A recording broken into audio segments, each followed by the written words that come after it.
The Elves and the Shoemaker by Brothers Grimm, illustrated by Esther Friend.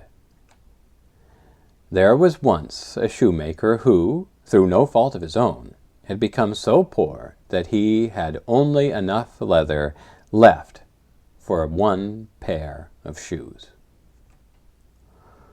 In the evening he cut out the leather, intending to make it up in the morning. Then he said his prayers and lay quietly down to sleep. In the morning he sat down to work, but behold, a pair of shoes was already made, and there they stood upon the table. The poor man was amazed, and took the shoes into his hands to look at them more closely.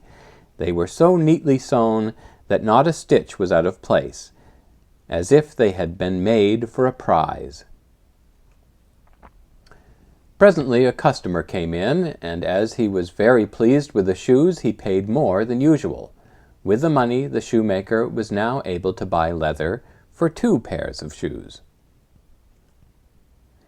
By evening he had his leather shaped out. When he arose the next morning, he was ready to work with fresh spirit, but just as before, the shoes were standing finished on his table. He did not wait long for buyers either. 2 men came in who paid him so well that he bought material for 4 more pairs of shoes. Early the next morning he found the 4 pairs finished, and so it continued. What he cut out at evening was finished in the morning. This went on until the shoemaker was soon a wealthy man. One evening, when he had cut out the usual quantity, he said to his wife, "How would it be if we stayed up tonight to see who it is who helps us so kindly?" His wife was willing, and lighted a candle. Then they hid themselves behind some clothes hanging in a corner of the room.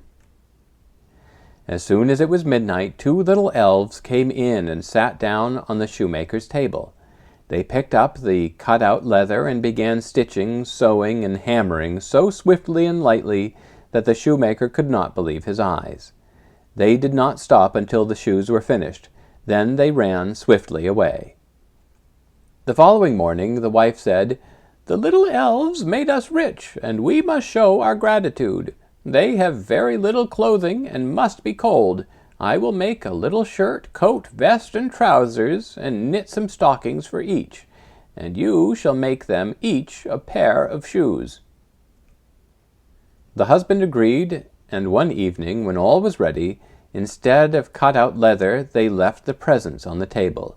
Then they hid to watch the results.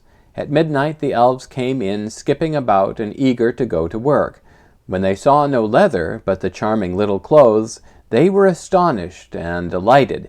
They quickly put on their new outfits, and, smoothing them down, sang, "Dressed up, happy boys are we, shoemakers we'll no longer be."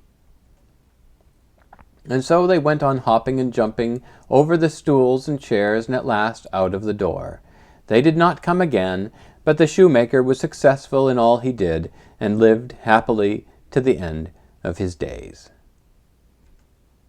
The end.